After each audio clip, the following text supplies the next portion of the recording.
Veja só, a gente pode falar aqui em fertilizantes, transporte marítimo, diesel mais caro.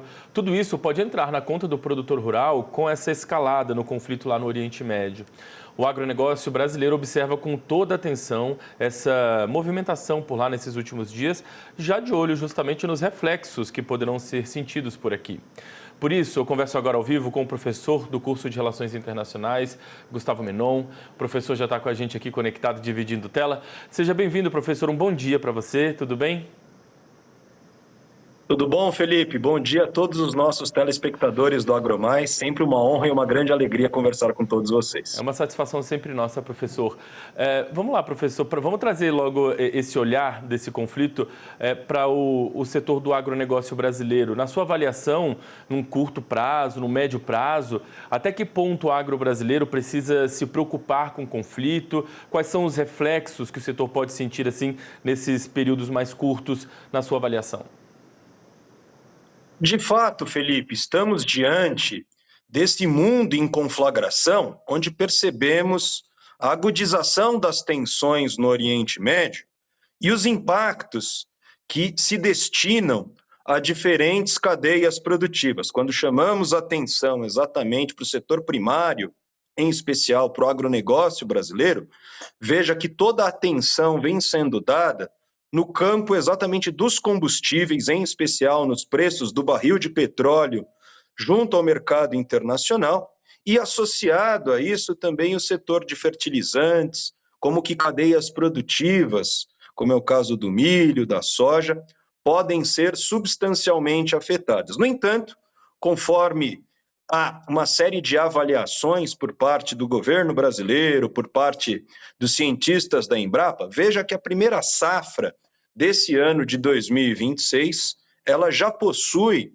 um estoque de fertilizantes, um estoque de insumos, no sentido de se precaver. Estamos falando de um setor bastante resiliente da sua produção, no fortalecimento, inclusive na pretensão de conquistar novos mercados, mas veja que o quadro no plano internacional trata-se de um quadro de acentuação dessas tensões na escalada desse conflito que vem se dilatando para todo o Oriente Médio. Chamo a atenção aqui exatamente, Felipe, para como que o agronegócio brasileiro foi um dos fatores responsáveis pela elevação do PIB no último ano, uma projeção e uma mensuração que chegou exatamente a cerca de um crescimento de 2,5 pontos do PIB brasileiro, e obviamente que há esse sinal de alerta, liga-se esse sinal amarelo, em razão exatamente das oscilações, das volatilidades do preço do petróleo no mercado internacional, que pode desencadear uma pressão inflacionária em diversos setores que vão afetar as cadeias produtivas brasileiras, o setor produtivo frente à economia nacional. E quando a gente chama a atenção para esses elementos no sentido de se pensar não só o agronegócio brasileiro, veja que estamos falando aqui basicamente da importação desses produtos, desses fertilizantes, mas respondendo diretamente à sua pergunta, Felipe, quando a gente pensa nos impactos de curta duração, há estoques, há todo um planejamento, há elementos de resiliência que nós estamos nos preparando exatamente para essas oscilações no campo do mercado internacional. E chama atenção, por último, também, Felipe, em razão exatamente do fechamento do Estreito de Hormuz, como é que isso pode levar a essa escalada dos preços do ponto de vista energético, que afeta, obviamente, todos os debates sobre soberania alimentar, uma agricultura mais resiliente. E claro que a gente precisa estar muito atentos também, já que estamos falando de um país, o Irã, que detém a terceira maior reserva de petróleo do planeta. Como sabemos, a Venezuela possui as maiores reservas de petróleo de acordo com o OPEP, na sequência, a Arábia Saudita, e o Irã sendo um grande produtor e exportador de petróleo. Sabemos também que o gás será substancialmente afetado com o desdobrar desse conflito, mas, claro, precisamos estar atentos também aos diálogos diplomáticos, visando exatamente uma orquestração no plano internacional que possa mitigar os efeitos da guerra e, claro, preservar vidas humanas. Vale aqui também registrar que ali nessa região de conflito existem alguns países com uma relação de comércio com a gente interessante, né? A gente exporta bastante milho para o próprio Irã, a gente tem aí um envio de carnes, de proteínas para alguns daqueles países, algumas proteínas halal, outras proteínas tradicionais, enfim, a gente tem uma corrente de comércio interessante para alguns desses países que estão envolvidos no conflito, né? E aí isso precisa ser observado justamente por essa questão marítima, né? Do envio de produtos, do recebimento de produtos também, que foge um pouco também apenas da questão do petróleo, mas para questões de alimentação também, para a segurança alimentar, né? Exatamente, Felipe. Quando a gente chama a atenção para o desdobrar desse conflito, envolvendo principalmente de um lado Estados Unidos e Israel, de outro lado Irã e seus aliados, veja que a posição brasileira deve seguir fundamentalmente a sua maior e melhor tradição diplomática, dos diálogos universalistas.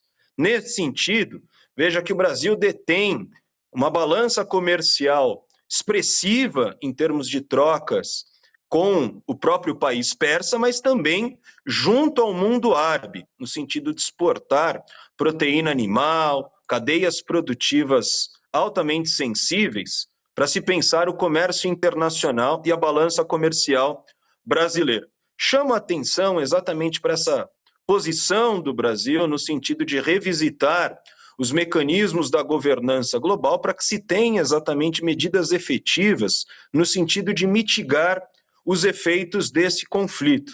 Como que, do ponto de vista dessa crise do multilateralismo, Felipe, estamos em um momento bastante sensível nessa era das incertezas, onde a escalada do conflito certamente vai comprometer uma série de projeções econômicas e, claro, as atividades produtivas brasileiras, já que estamos falando de um setor fortemente interconectado com essas remessas do ponto de vista das exportações, uma balança comercial bastante diversificada quando nós analisamos o setor primário brasileiro. Por último, Felipe, chamo a atenção exatamente para o desdobrar desse conflito numa perspectiva de longa duração.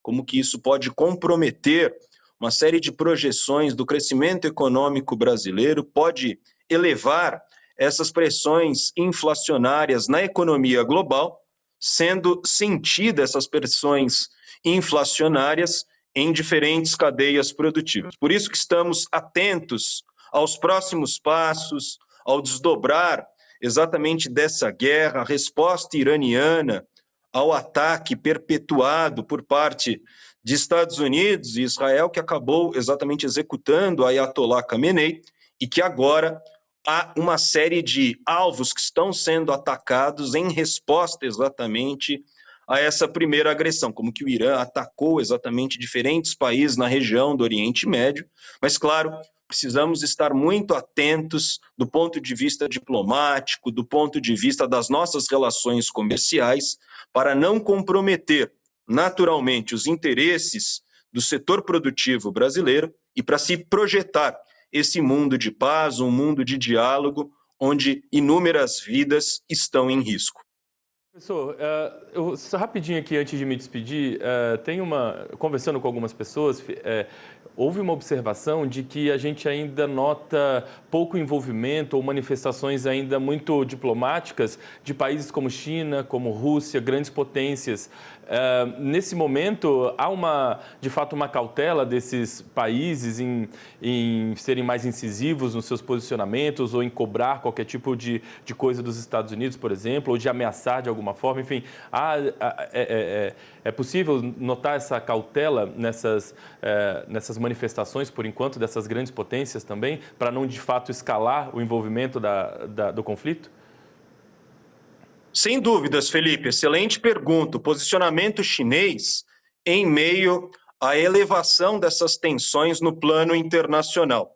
Para a China, obviamente, não é interessante um mundo em conflagração, como que o século XXI, que é esse século da corrida tecnológica chinesa, do chamado boom chinês, veja que para a China não é interessante nós observarmos os efeitos da elevação do preço do petróleo no mercado internacional. Estamos falando da grande fábrica do mundo, da grande potência produtiva nessa primeira metade do século XXI, e obviamente que os impactos no campo do petróleo e também na área do gás serão substancialmente sentidos por parte da indústria chinesa, que abastece diferentes cadeias produtivas, diferentes relações comerciais aqui nessa primeira quadra do século XXI. Então, para a China, não é interessante exatamente a agudização dessas tensões.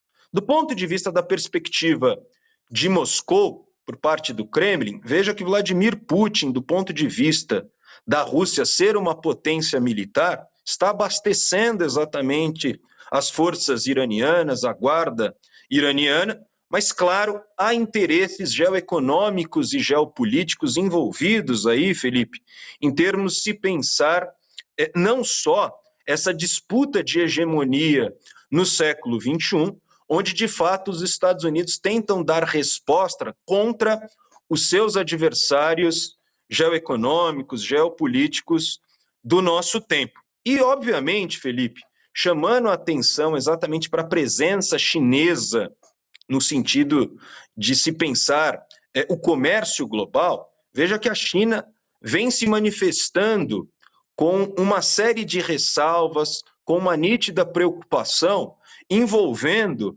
exatamente essas incertezas que se dilataram nos últimos dias em todo o Oriente Médio, como que para Pequim, obviamente, que para os interesses chineses interditar o comércio, porque nós estamos falando aqui, Felipe, por exemplo, do fechamento do Estreito de Hormuz, que pode se consubstanciar, sendo bastante didático com as palavras, numa espécie de fechar a torneira do petróleo do planeta, já que estamos falando de grandes volumes das exportações de petróleo passando por aquela região, onde o impacto exatamente desse fechamento, do ponto de vista das cadeias produtivas que envolvem o setor do petróleo, o petróleo e seus derivados, veja que estamos diante aqui de uma escalada bastante sensível e dramática desse conflito, que pode criar um ambiente envolvendo diferentes atores regionais e extra-regionais, onde, de fato, esse mundo em conflagração precisa ser alvo de atenção por parte das grandes potências e por parte também dos órgãos do sistema multilateral. Tá certo, professor. Quero agradecer, viu, a gentileza de ter mais uma vez conversado com a gente, explicado um pouquinho sobre esse cenário, principalmente os reflexos disso aqui para o agro, né? Quero desejar aí um bom restinho de semana. Muito em breve a gente volta a conversar sobre novos assuntos. Professor, muito obrigado. Eu que agradeço, Felipe. É sempre uma honra e um grande prazer conversar com todos os nossos ouvintes.